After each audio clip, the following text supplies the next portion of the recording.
Your dreams are bigger, bolder, and more badass than the life you're living now, but something just keeps getting in the way. Join certified coach and former therapist Diann Wingert for the Driven Woman podcast. She'll show you how to get rid of whatever is holding you back so you can stop spinning your wheels and up-level your life. Get ready to hop in and buckle up. This is the Driven Woman podcast, and we're heading for the fast lane.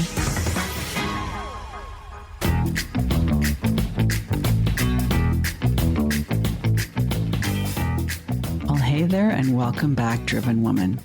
You know, I don't often get to work with clients who are at the very beginning of their entrepreneurial journey, but it is really exciting for me when I do. When I first heard from Danielle Meitiv, a scientist turned health coach, she was just a few months into her brand new business. Now, Danielle is a woman in her 50s, and you would not believe where she built an audience of over 150,000 people in just a few short months. TikTok. Yeah, TikTok. Over the 3 months that Danielle and I worked together, we clarified her audience, her offer, her business model, her marketing platform, her social media, and her long-term goal of thought leadership in what she believes will be the next wave of healthcare. Hey, when you get to coach someone as smart as Danielle, someone who has so much bandwidth, so much energy, and so much desire, the hardest part can be getting them to accept that they're doing too much. One of the key concepts in my coach approach is intentional constraint, and I think it made a huge difference for Danielle. We narrowed down everything she was doing and laser focused it all the way through to her goal. I'm really excited to share this inspiring woman with you and our conversation about our work together and the outcome we co-created. So lean in and enjoy our latest client success story, Danielle Meitiv.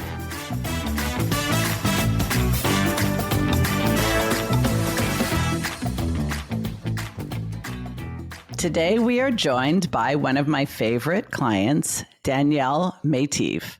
Danielle is a health coach who has a very, very interesting story and is doing so many things brilliantly.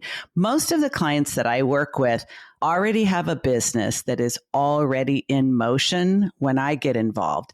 This experience has been unique in many ways, but for one of them, Danielle is just getting started. So we were able to put things in place to get her business focused, fired up, and flame retardant from the get-go. And I can't wait to share all the details. Welcome, Danielle.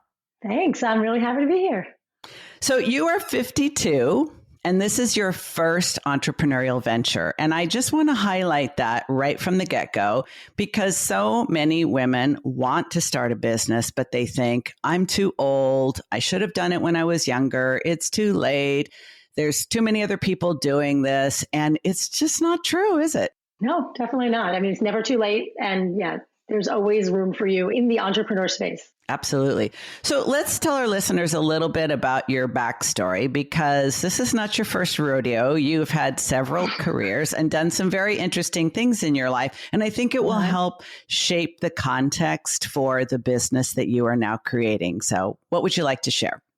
Well, my original background is as an oceanographer. I have a master's degree in oceanography and in a degree in marine policy. And I spent the first 20 plus years of my career working for like federal government, nonprofits, various agencies on climate and environmental policy. So completely different universe from the one I'm in, but still both then and now I use my science background. I've always been passionate about science and communicating science. So that's really the thread that runs through the whole, my entire career.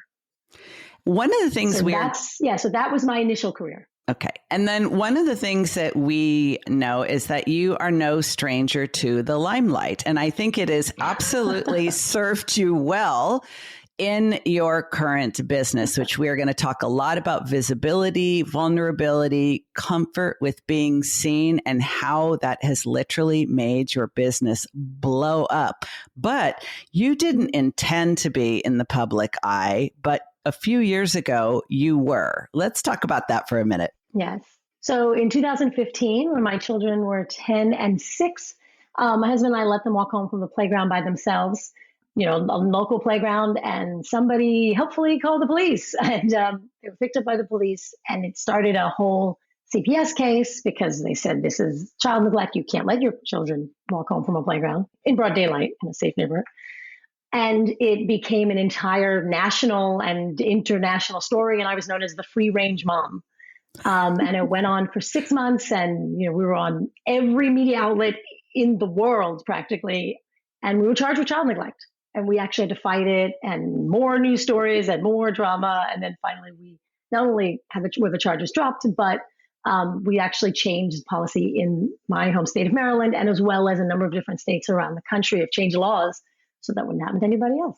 I mean, talking about turning lemons into lemonade, but I remember when you and I first met on the consult and we were considering working together. And I'm like, wait a minute, I've seen this lady before. I've heard her name before. And of course, I had to Google you. And I'm like, oh, she's the free range mom lady. And I had never, before I saw that story, Danielle, I had never even heard that term before.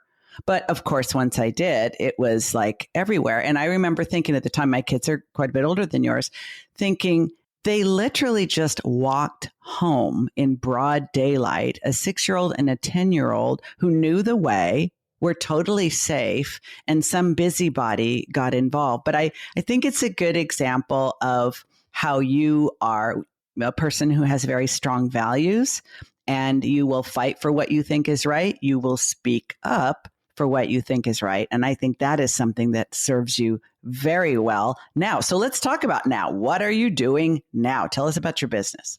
So in my mid-40s, I decided to completely pivot. I loved the policy that I was doing, but I was kind of done with that kind of more abstract policy wonk world in Washington, D.C.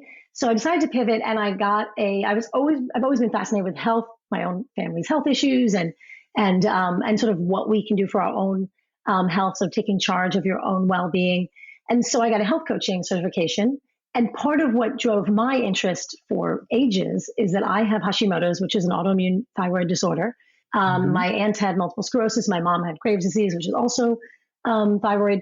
So there's a lot of these issues in my family, and I learned how to heal myself. With the help of both conventional and functional medicine. So I decided to go into that and work with other women who had this issue, because thyroid issues, especially autoimmune issues, are just incredibly common. Hypothyroidism, Hashimoto's, Graves' disease, and all these things, unbelievably common. And so that's what I decided to use my experience and my science background to create a business around that.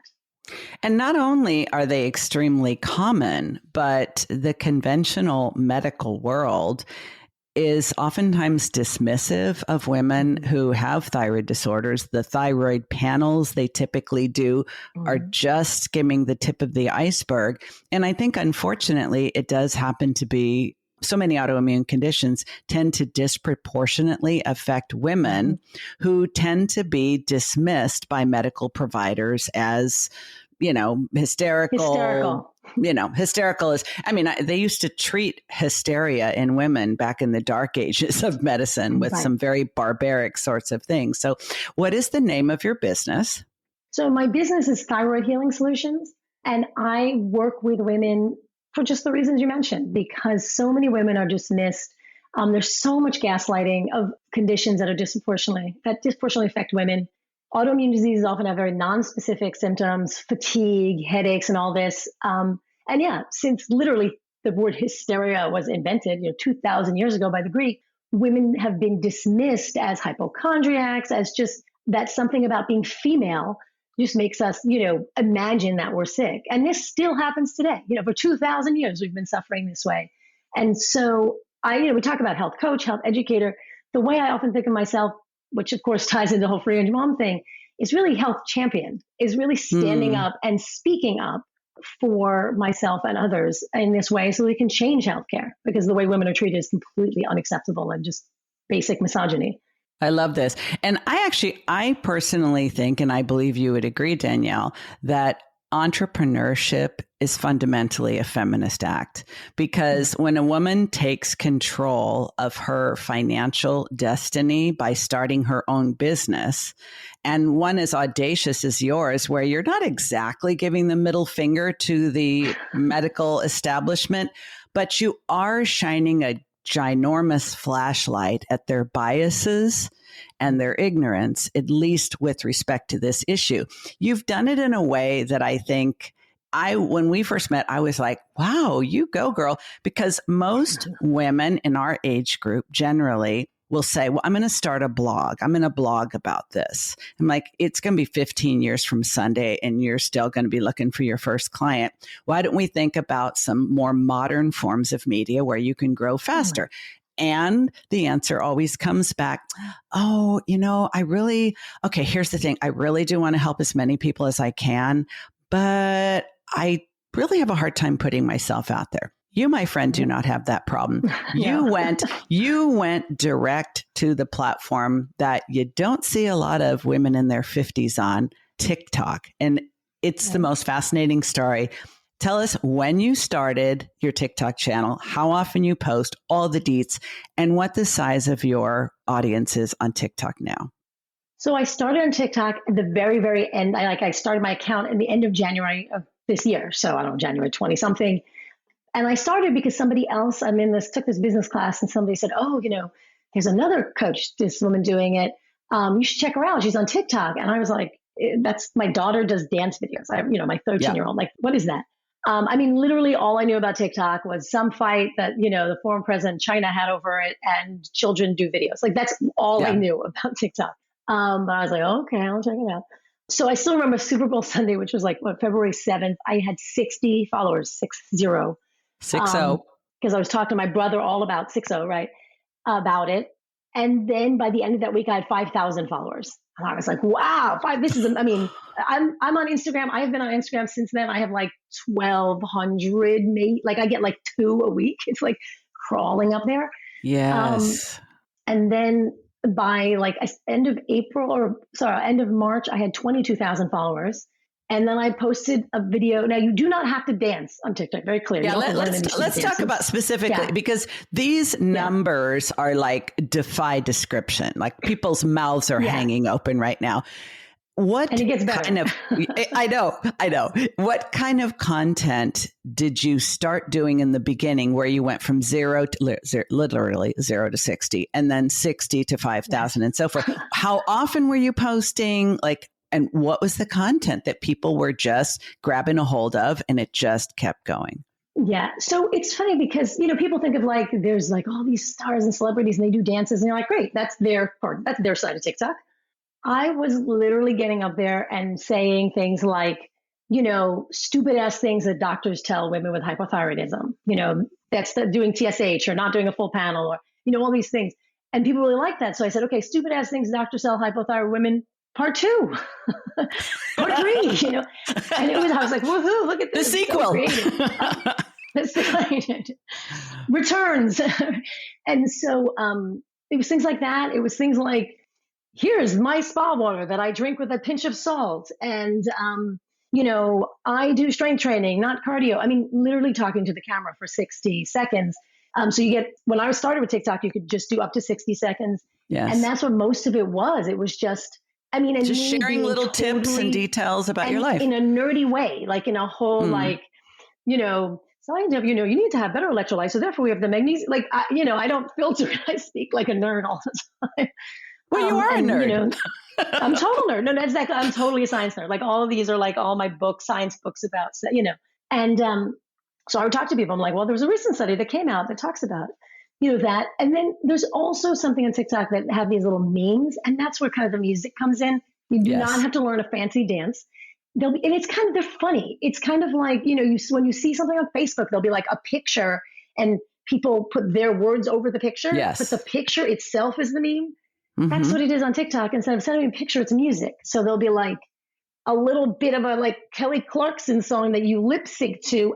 And I may be dancing, but not doing, literally looking silly, being doing my little silly, being authentic. That's the point. And put my content over it. Yes. So on April 2nd, I still remember came back 6 hours in the car, coming back, my in-laws were all tired. And I'm like, I haven't really posted on TikTok this week. I do have this little video of me lip syncing to Kelly Clarkson singing, I don't need you to lower the bar for me. I wasn't singing it. She was. I've seen that one of yours. Yep. Right. Yep. And I'm literally just being like, I know I'm Superwoman, doing something ridiculous. And over it, I put, I had autoimmune thyroid disorder. I was dismissed by the doctors, so I had to I used my science background and, to learn everything I could about this. And I changed my diet from this, I was vegetarian, then I became paleo. I started doing strength training, just all that just said literally in, 40 seconds, I don't even know about how long it is, but, here's what I did. Here's what I did. Here's what I did. And now I do it for other people. Now I want to teach others. That's it. That was like the whole video. And I literally did it at 7:00 on a Friday going, well, I better upload something. That video went viral and it has almost 1 million views at this point. And who knew that the world was waiting for me to lip sync to Kelly Clarkson and talk about thyroid health. This is the things, how TikTok works, And between April and June, I gained 100,000. I went up to 100,000 followers. And right now I'm at 137.3 thousand followers. There is not a single platform that you can grow that fast on except for TikTok. That is insane. Yeah. And that's, by the way, free. Yeah, it was crazy. Free. Yeah, I haven't paid a dime on TikTok. If you are not already on TikTok, it's free organic social media growth. Literally from January to October, you've grown this. And here's the thing. This is not just vanity metrics. This is... No, that's my reach. I mean, I'm actually get my clients from there. So let's talk about the business model, because most women who want to start a business, especially those first-time business owner after 50, they're like, okay, I want to jump on this bandwagon. I want to be a female over 50 business owner, but I don't know what kind of business, and I don't know who I want to serve or what I want to sell, or I don't even know if I can do this. I just don't have any good ideas. I know how to do things. I've been successful in corporate or nonprofit or academia, but I just don't have any good ideas. You, my friend, you and I, not your problem. You have the opposite problem. You have so many good ideas that one of the most important things we did, and we'll talk about that a little bit more in a few minutes, was creating intentional constraint at every single area of your business so that it could move forward, because no shortage of good ideas. And you've got the kind of brain that thinks, I can do them all at the same time. Why not? And I think that tendency, Danielle, to just have an idea and execute on it, have another idea and execute on it. I think that's one of the things that has made you so successful on TikTok so quickly. You don't overthink. You get an idea and you're like, what the hell? I'll give it a try. You put it out there. Some of them land. Some of them don't land as well. And you're like, I wonder what they liked about that one. Let's do a similar one and change it, which is exactly the kind of beginner's mind experimental approach. And I think the fact that you are a science nerd, like, experiments are what you live for. So I think you've done that so incredibly well. Now, you've got all these followers. What have you done with them? Where did you take them from there? So what I started doing, and this is, I think, the reason why I became so successful, is I started by giving something away. And a lot of people, I came up with a 5-day challenge. And I ran it live the first time. I had 35 people in it. And the challenge was, I had a booklet with 5 days worth of meal plans, or of recipes and meal plan, and a few pages of this is what thyroid disorders are like. This is why we need to change our diet in order to heal. And here's what you're going to do. You're going to eat this way for 5 days. And they get an email from me each morning. And I did a few Facebook Lives during the week. And this is not on TikTok, right? You met them on TikTok and you took them to the challenge. Right, exactly. So I met them on TikTok, and then I got their email address. I said, if you want to sign up for my challenge, click here.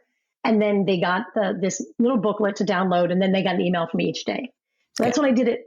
I got 35 people the first time I did it. Then I kept the link there. It's still instead of it being a live challenge, it's now, you can have this guide. But I'm not running it live. The guide is still there. It's evergreen, exactly. Yeah. So people can still download it. So that's how I get them from TikTok onto my mailing list. Awesome. Then I ran it again live in March, and there were 750 people in it. And then I ran it again in May, and then again just last week, and there were 3,200 people in it each time. Wow. Um, and because I talk about it on TikTok, I send it out now to my mailing list, which has 12,000 people on it at this point. Yay. Yeah, exactly. And so what I do but the key, I think, is that evergreen. I mean, it's great to run the challenge live. People love it. It's really fun. But the evergreen freebie is just so key because I'm giving something away. And people say, oh, what if you, I don't want to give away your best ideas. You can't give away your best material. It's literally impossible because what people actually want from me is me. I can't put that in a PDF. That's your best material. That's it. It's, I mean, and that's why TikTok works so well, because for somebody who's educating, coaching, anything in that space, your work is a relationship. You literally have a relationship with your students, clients, customers. And on TikTok, they can get a preview of that relationship. They literally say, do I like this person's voice? Do I like the way they speak? Do they speak a language that resonates with me? If not, they'll just go to the next video. But if so, and I do TikTok lives. I did one for 2 hours yesterday, and it's just sit there and answer questions. People are like, oh, I'm so glad I'm on your live. I love listening to you speak. And I'm like, about thyroid hormones. Like, this is not like, I'm like, thanks, this is great. But it's because people feel like they have a personal relationship with me because I am standing in front of the camera talking to them about my journey also. I've been dismissed by doctors. I have had miscarriages. I have lost, hair. I have been, exhausted. Like, I've had all of those experiences. And now I'm on the other side of it.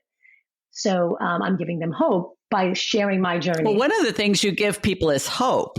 Yeah. But also, and sometimes it's like, I can't believe they, want to hang out with me for 2 hours and talk about thyroid.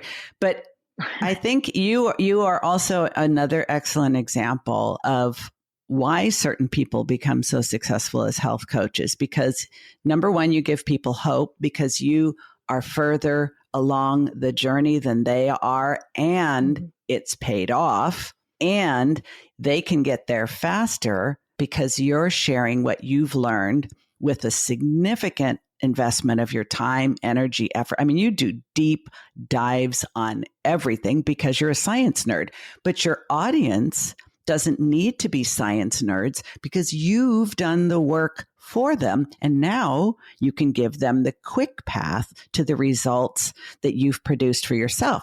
But I think one of the other things, and you're right, you can't give your best content away. There's no shortage of information in the world.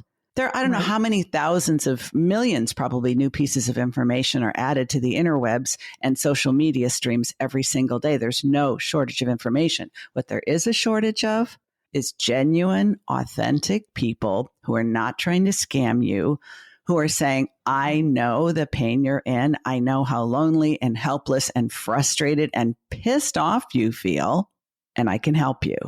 And it really, really comes across. I mean, the accelerant of TikTok in terms of that know, like, and trust factor, they're not just reading your words on a page or hearing your voice on a podcast. They actually, as you say, they're getting a taste of what it would be like to be in relationship with you and for you to be their guide. One of the things I know that we did in our work together was identify your specific role, because you were using, like, am I a coach? You were calling yourself a coach, a consultant, a teacher, a guide, a Sherpa, a mentor, and you just used a new word today, champion. And one of the things we did was clarify what your actual role is a teacher, not a coach, and the path you're on is that of the thought leader. And I think that was really an important part of the work, because as a coach, I don't know how many other health coaches there are, even ones that are extremely qualified like you. It's easier to get lost in the herd, but the path of a thought leader is different. Do you want to speak a little bit about how the meaning of that for you and how it's shifted the way you're shaping your business and frankly, what you expect of yourself in it? Yeah, absolutely. So it's true. We first talked about coach, and I started off as a coach, and I'm glad I did. It got me clients, and I started understanding kind of this world. But I realized that the difference, a coach is somebody who's about the behavioral change and, the one who kind of cheers you on from the sidelines of the game and, all those metaphors. And that's incredibly important. There's no question that that's important, but I realized that wasn't what I was uniquely providing. And it's like I said, the thread that has run through my entire career and my passion is what I literally described. I remember, applying to graduate school or applying for a fellowship in graduate school is I love to make science interesting, accessible, and relevant to people who don't have that background. So how do I take the healing journey, all the science I've learned, and make it interesting, accessible, and relevant so people can actually act on it? And that's not necessarily the coach. That is, I'm interpreting, I am, providing information but making it useful. So it's a translation in a sense and making it more useful. And for me, it also means, like I said, champion. I realize I absolutely want to change people's lives. I want to have a huge impact. But for me, I want to help as many people as possible. And being a coach, there's just not enough hours in the day or enough mental and emotional energy to do it one individual at a time. Again, all respect to people who do that. That's fantastic. I just realized that wasn't necessarily the best use of my energy. I know that I'm comfortable speaking one to many, and that I have a certain energy and ability that doesn't come out as much one to one.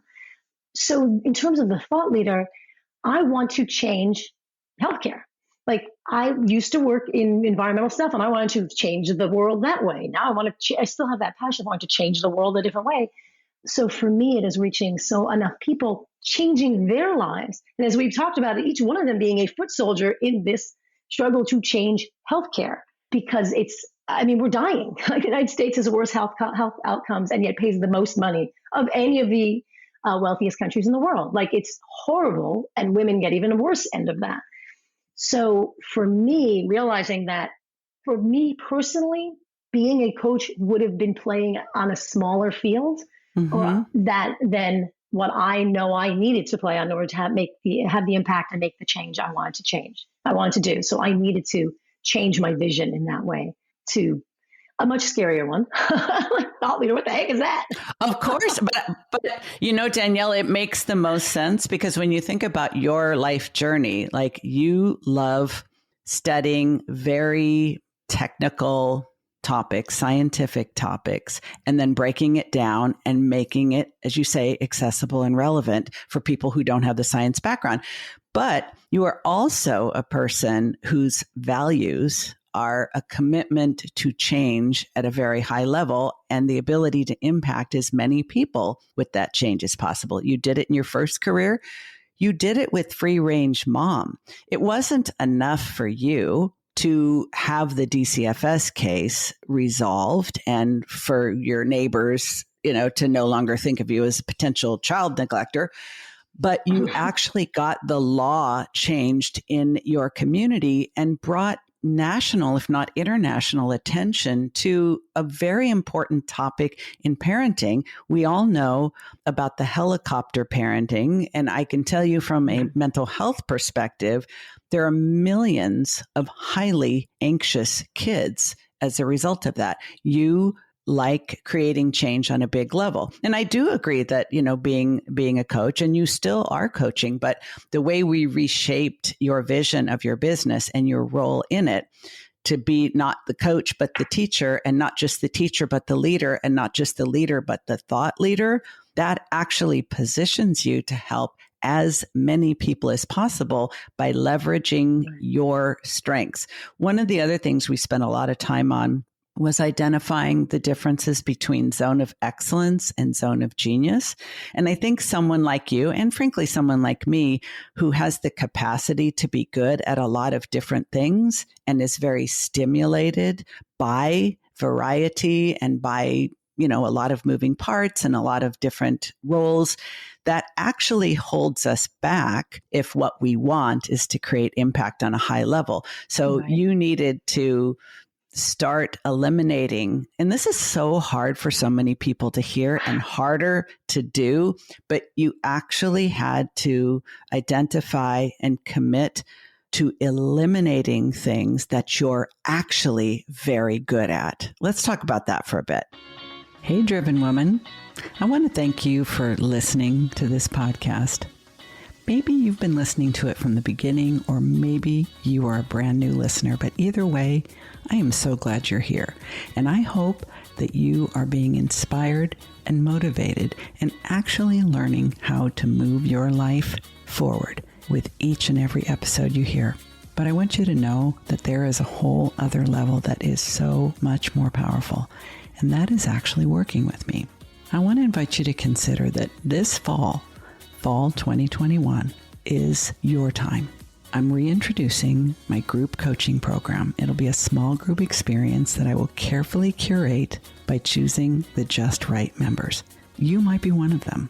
To get on the interest list, click on the link in the show notes. There's no obligation, but you won't be able to hear the details unless you get on the list. Okay?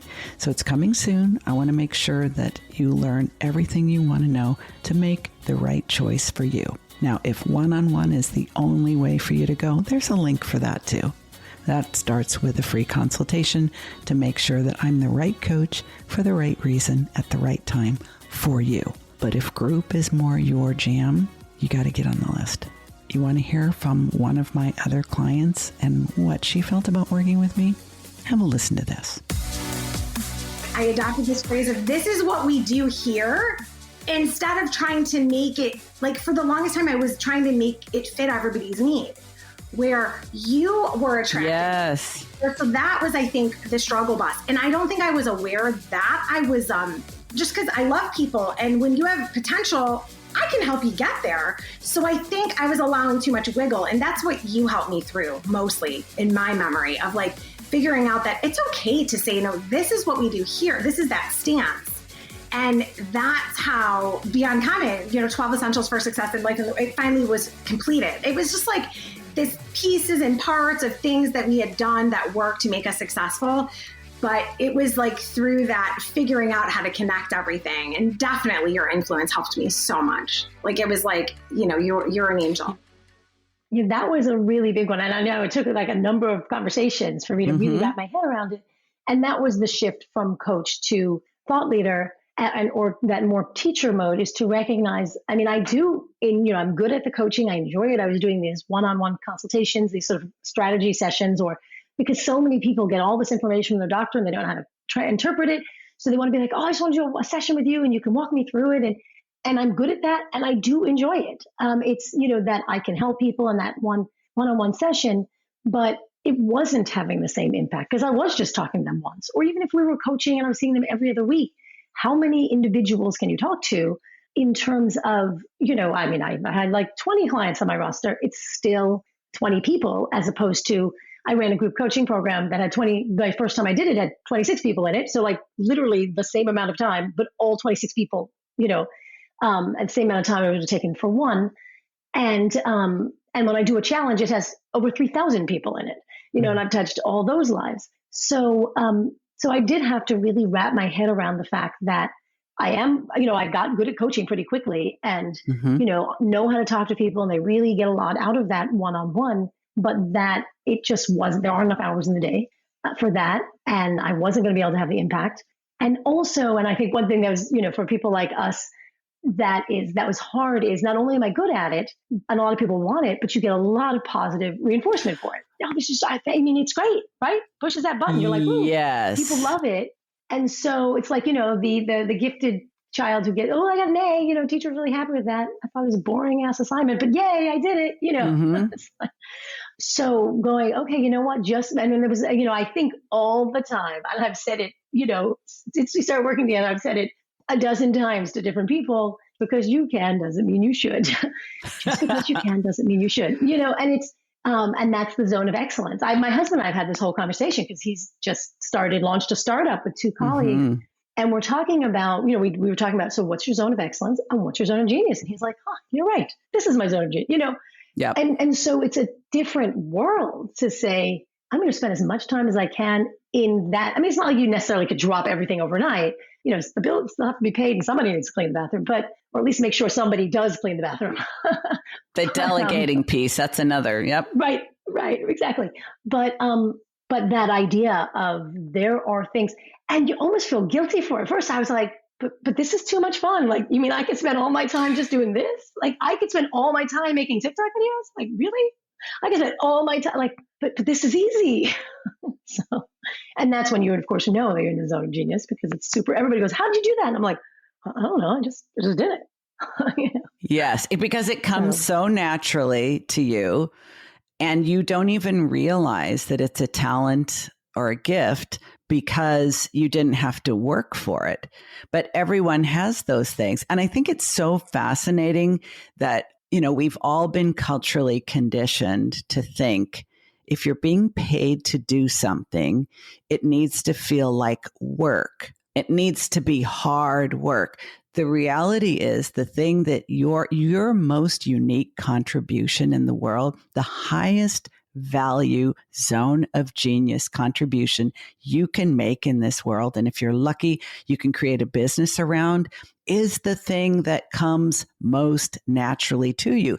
Right. You probably wouldn't be surprised how many women I have coached on accepting that has value, even though it isn't hard work. It's really such a fascinating thing. But you are such a good student and so fun to coach because you, first of all, you're a verbal processor like I am. So lots of times I could almost sit back and just let you process something.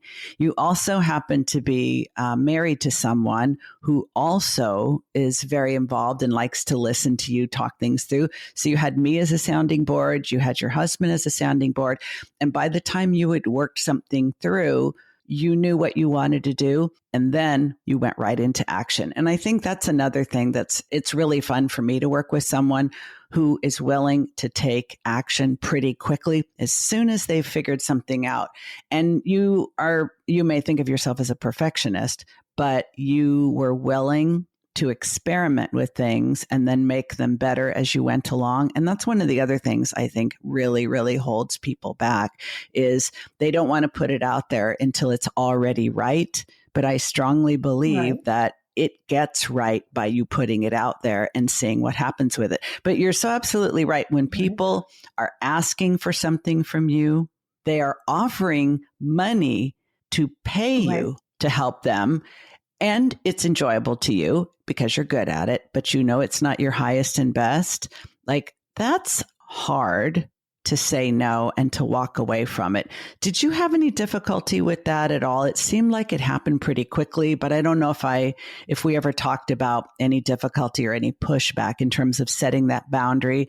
And I don't do that anymore. I don't offer that anymore. And, what was that like for you? Did you have any difficulties in that area? I mean, there were definitely some, when we talked about like, I'm not going to take clients, and I was like, okay, that makes sense. But then there's these one-off consultations. Like, those are easy, right? It definitely took me a few weeks to go, yes, well, I like talking to people like that. I find it interesting. And so do I need to do those?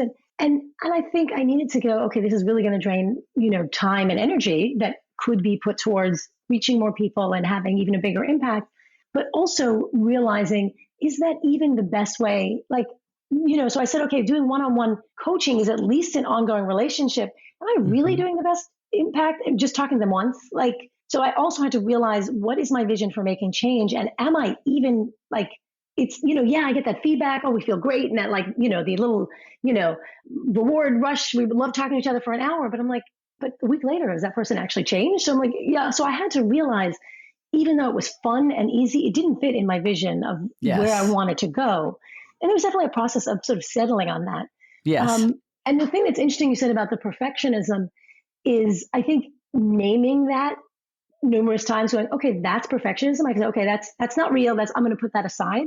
But that twinge of, I can't do it until it's right. I recognize that's perfectionism. I had to sort of name it and recognize that's not real. That's not helpful. That is, you talk all about remnants of childhood trauma and all that good stuff. But it's not, because often in our, type A society, we throw around perfectionism like it's a good thing. And I was like, perfectionism isn't the same like I want, as sort of a drive for excellence. Perfectionism is all about self-doubt and I need to be perfect, which nobody can be. So recognizing that helped. And I literally have a quote that I took when I took a business class. I wrote it down and I kept it on my computer. And I don't think I realized just how important it was to remember. And it says, the secret to being an entrepreneur, start before you're ready. And in the act of doing, you'll figure out what you need to know. And I literally put it on my computer day one, because it's sort of the perfect antidote. You cannot be a perfectionist entrepreneur. You'll just never get started. Or you'll get started and then somebody else will pass you because you're still going, but is that the right color for that font? Right? Like, yeah. Do I really care about the color? Or is this just an excuse not to keep going? Well, I think it's a scheme. It's like what we don't realize. And I lost 2 years before I actually launched this podcast, which I talk about extensively in episode 55, my 1-year podversary. I was doing so much getting ready to launch a podcast that it literally took me 2 years. And you know what finally got me off the fence? It wasn't another course. It wasn't another coach. It wasn't a better mic. It wasn't any of those things. It was setting a date, creating some accountability, and just freaking do it like I had no other choice.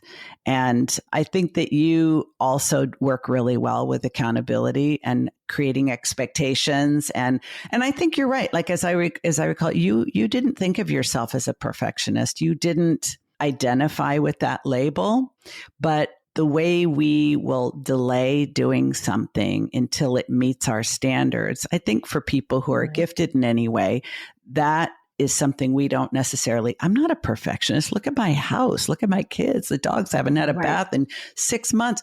No, it's like, no. It's that your ability to approve of something you've done is withheld until some magical, mythical level has been reached. And, I think one of the things that's so great is that you take action pretty quickly. I want to bring something up that I think was kind of fun. And it was another good example of how you were able to act on feedback really quickly, which made it so fun to work with you, is because you are an information hoarder, just like I am. You love learning like it's your drug of choice. And so but you don't like to waste money. So you would go to the public library, come back with the maximum number of, but this one where I'm going, come back with the maximum number of books. And then they would sit all competing for your attention with making TikToks, sending emails, caring for your kids, all the other things. And it's like, oh, I'd read a chapter and then like, oh, I really need to get back to that. And then of course you make the next trip to the library and you get even more books. So I remember we had a conversation about books that out at once.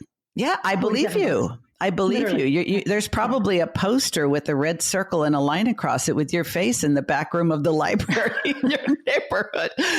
But we did something kind of fun that I was like, just an idea popped into my head. It was very rewarding. I said, well, you have all those books and there's something about all the things we mean to do sitting around us. They are an energetic drain.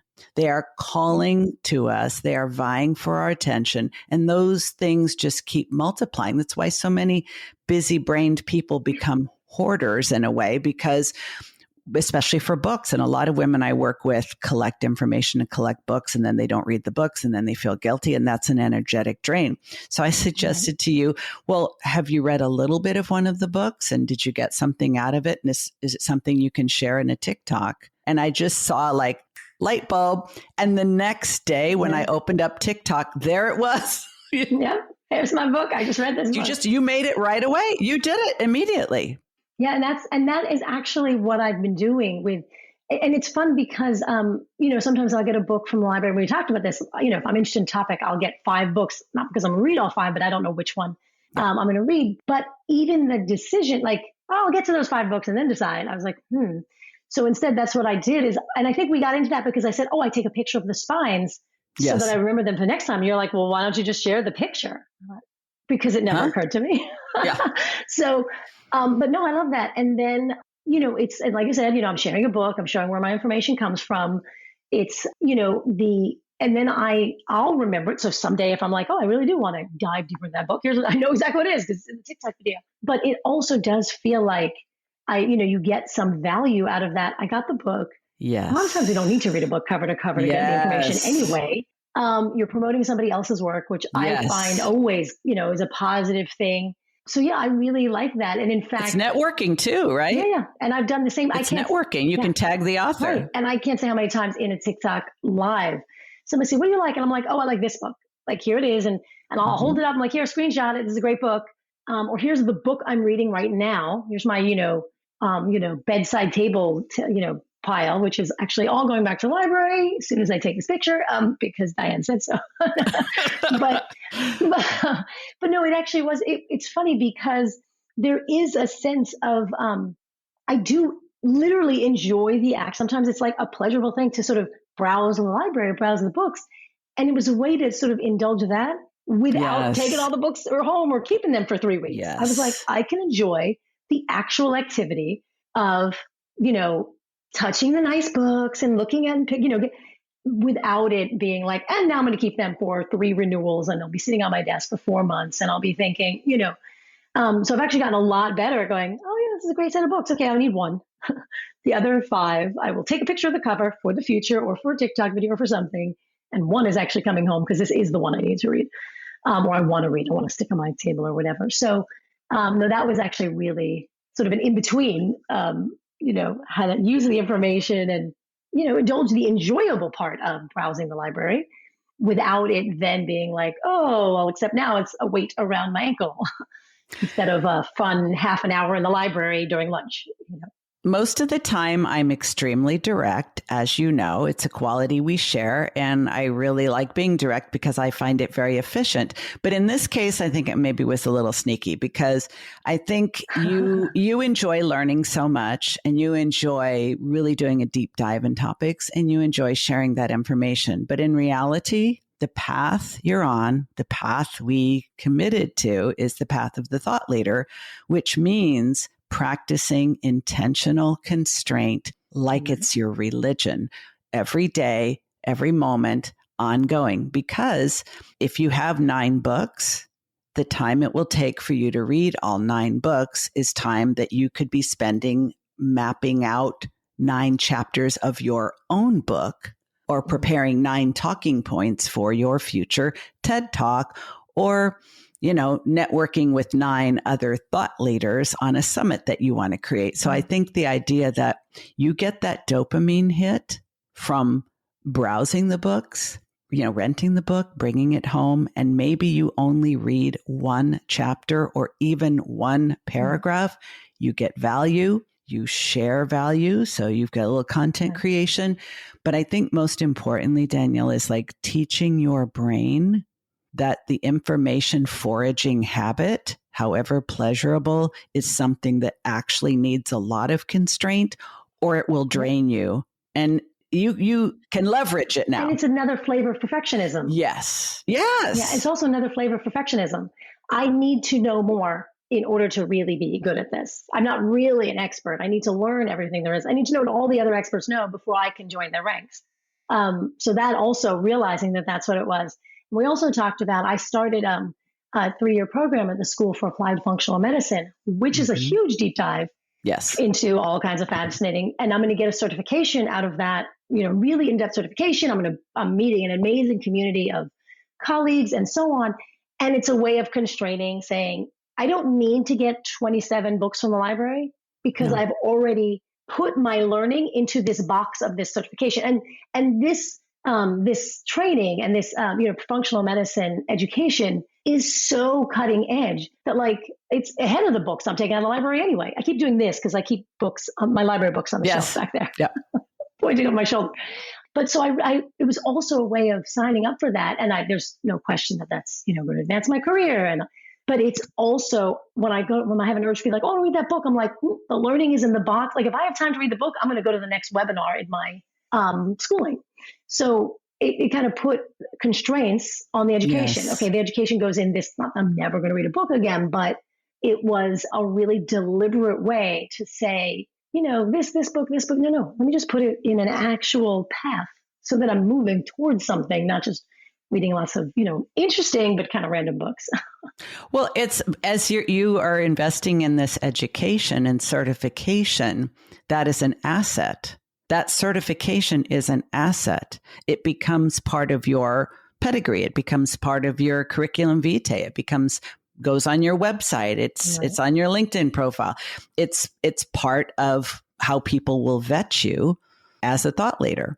Reading a book at the library, you're adding to your brain, but it's like, and it's really, just constantly determining of all the things I could do, what is the one I will do? Not should, not must, not because someone else said so. Even Diann, although everybody seems to say, well, because Diann said, it's like, wow, I wish I was really that powerful.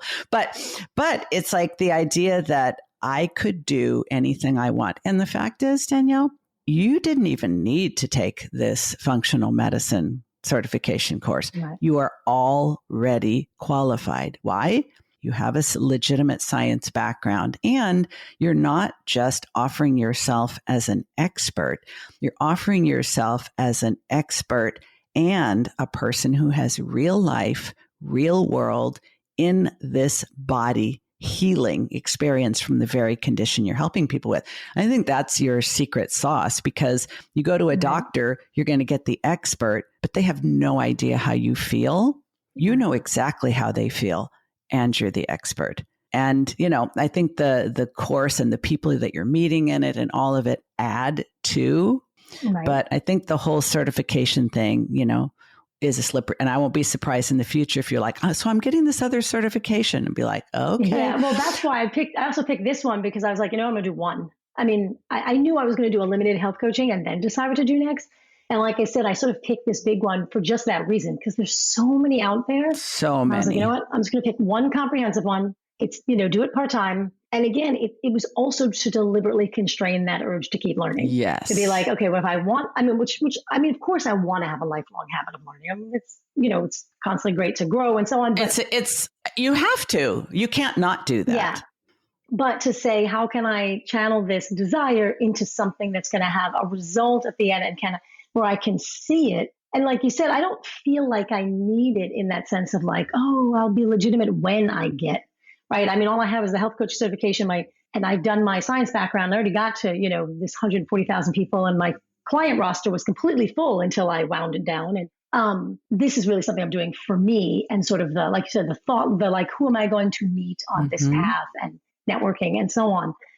But it is really, it's interesting to realize things, and I think that's what's also so valuable. Little things, like who would think picking up a bunch of books at the library is any habit you want to examine and no, it's not a bad habit. I mean, it's better than somebody going out and getting drunk, right? Great. For sure. But is it really, I mean, yeah, this part could be fun, but when did it cross over from pick up a novel to relax with in the evening versus, do I have those 10 books because I'm really fascinated by them? Or am I getting those 10 books because there's a part of my brain that thinks I need to know that, that's tapping into that perfectionism. So it was, and it just never occurred to me to look at the habit like that and to say, okay, let's think which part of this, is this just like, oh, this will be fun and interesting, or I'm trying to prove something with this one. Kind of prove something myself. And that's my version of getting nerdy, because as you know, I believe all behavior is habit forming. And all behavior serves a function, but most of the time we don't know what that function is. So in this case, the functions that it was supporting are, you love learning, you love to do a deep dive, and you always want to be prepared, and you want to be the best. And there's nothing wrong with any of that, but it is not a zone of excellence activity. It's not a leveraged activity. And so can you constrain it intentionally and still get the value from, and let's not even talk about the fact that there's a dopamine hit, that every single title is new and shiny and unexplored territory. Yeah. And who knows what untold treasures lie inside these covers, and there's nothing wrong with any of it, but I also believe that how you do one thing is how you do all things. So my intention with you was to really show you places in your life where you could choose intentional constraint in service of being a thought leader and in service of leveraging your time and spending as much of it as possible in your zone of genius.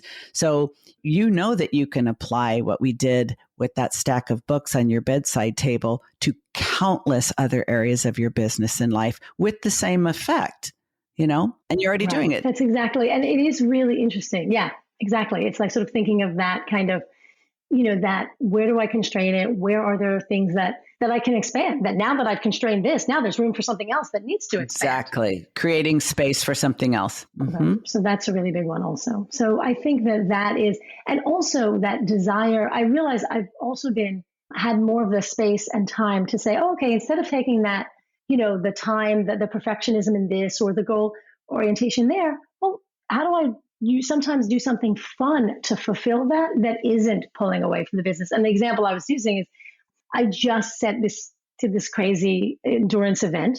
I saw that. Saturday, I just did a 50-mile hike all in one day, which is bananas. I never thought I could do that. But again, it was like, rather than it be sort of that sort of focused energy be diffused throughout, like, I'm going to go to the library and I'll try this. I'll coach 12 people and it's like, focus your business. And if there's still this like, oh, I want to challenge in something, go do something fun. Also, like, It doesn't, now I've got all this extra energy. I was like, I got enough energy to walk 50 miles. So it's really, I find helpful. Whereas if you don't focus it, I would have felt like, well, I'm busy all the time because I have all these books to read and I have these 12 people I need to follow with and I need to make TikTok, everything gets like, so I can't you squander it. No, you squander it. It just gets dissipated and distributed. Yeah, exactly. And so now it's like when you have so much creativity, so much energy, so much drive, you have to be very focused. Otherwise, it will be squandered. And I always use the analogy like a laser. The energy of a laser, if it's distributed, just kind of goes off into the everywhere. But when it's all gathered together and pointed at a specific thing, it can be a tool for healing. So I think, we really helped you focus and point, and you're still going to be a high energy person. You're still going to be distractible. You're still going to want to do too many things, but then you're going to be able to say, oh yeah, is this my highest and best? Is this in alignment with my goals? And also, I think one of the other areas as we're wrapping up that how I start with all of my clients is identifying what their core values are. Now, some people are like, I thought you were going to help me be more organized and productive. Why are we talking about this? Because the reality is that if you create a business that is not in alignment with the lifestyle that you want and with the things that are most important to you, at some point you're going to want to burn it down. And you're going to sabotage yourself while you do it. I mean, without realizing it. Inexplicably, you'll unconsciously sabotage yourself because you won't want to go deeper into something that you're not loving anymore. So you had some very beautiful plans for your lifestyle. And I think intentionally, not only constraining your time, your energy, your focus, your effort, who you serve, how you serve them, but also creating space for that rich, full, meaningful life that's not just about the business. That's a client success story in my book. So I can't get enough of you. I want everybody to find you on TikTok. If you don't even have TikTok yet, you've got to get the app. You've got to see her stuff. And even if you are not interested in thyroid issues or healing or health, Danielle Meitiv is a very, very good example of the fact that you, woman over 50 who wants to start a business, can get out there and show her face and make it happen, because Danielle is living proof that it's possible. We will include links to everywhere you can be found in the show notes.